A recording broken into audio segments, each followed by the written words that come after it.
میں ایک واقعہ اکثر پڑھتا ہوں اور رسول گرامی کے زمانے کا واقعہ ہے کہ رسول گرامی ایک شخص کے گھر پر دعوت پر مدعو تھے.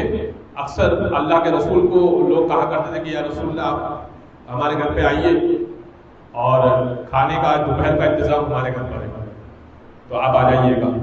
اللہ کے رسول تمام افراد کو لے کر چلے. جیسے ہی چلے, اچھا یہ میں واقعہ بہت دفعہ بہت جگہوں پہ پڑھ چکا ہوں, ہو سکتا ہے آپ میں سے کسی کو سنا ہوا. جیسے ہی اس کے گھر پہ گئے, صحابی رسول ہے, رسول اللہ کا چاہنے والا ہے, اصحاب بیٹھے ہوئے. اس زمانے میں کسی کے گھر پہ چھت ہوتی تھی, نہیں ہوتی تھی, چھت بھی ہوتی تھی تو وہ کھجور کی چھال کی ہوتی. اب اس کے گھر پہ چھت نہیں تھی, وہ گیا, اس نے جا کر اہتمام کرنا شروع کیا. چھت کی جو منڈیر تھی اس پہ مرغی بیٹھی ہوئی تھی, جو دیوار تھی یعنی موٹی سی, اس پہ ایک مرغی بیٹھی ہوئی تھی. مرغی نے انڈا دیا. اب ظاہر ہے کہ انڈا ڈس بیلنس ہو گیا, ایسی جگہ پر انڈا دیں گے جہاں پہ وہ ڈس بیلنس ہوا. جیسے ڈس بیلنس ہوا تو اندر کی طرف گرا, اندر گر کے ٹوٹ جانا چاہیے تھا, ٹوٹا نہیں. دیوار میں 2 کیلیں پیوست تھی, میخیں پیوست تھی, اس میں اٹک گیا اور بچ گیا. اصحاب کو بڑا تعجب ہوا کہ بھائی بڑا ہی انوکھا واقعہ ہوا کہ مرغی نے انڈا دیا تو وہ 2 کلو کے درمیان, یعنی بالکل عین اس جانب انڈا دیا کہ تھوڑا سا اگر ہٹ کے مرغی دیتی تو گر کے ٹوٹ جاتا اس کا انڈا, ضائع ہو جاتا.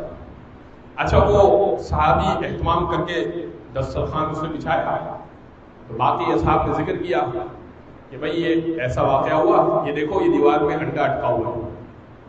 اس نے کہا یا رسول اللہ یہ آپ یہ ایک بات کرتے ہیں, ایسے دن میں کئی واقعات ہوتے ہیں, مجھے تعجب نہیں ہوتا, میرا نقصان ہوتا ہی نہیں ہے, یعنی اتنا سامنے نقصان ہوتا ہے اور وہ بچ جاتا ہے.